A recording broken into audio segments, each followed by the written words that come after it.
ہر انتقامی کارروائی کے بعد پی ٹی آئی کو کیا پیغام بھیجا جاتا ہے؟ اگر 30 اپریل کو الیکشن نہ ہوئے تو اگلے 11 سال الیکشن بھول جائیں۔ فواد چودھری نے بڑوں بڑوں کو بے نقاب کر دیا۔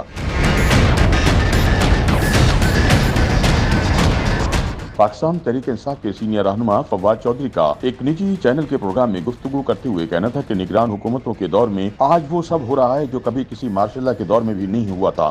دیکھیں جی، بدترین مارشل لا میں بھی وہ نہیں ہوا جو ان حکومتوں میں ہو رہا ہے۔ فواد چودھری نے کہا کہ حکومت کی جانب سے پی ٹی آئی کے خلاف ہر قسم کی کارروائی کرنے کے بعد ہمیں میسج بھجوا دیا جاتا ہے۔ آپ کو پتا تو ہے یہ سب ہم نہیں کر رہے، ان سب کے پیچھے کون ہے آپ بہتر جانتے ہیں۔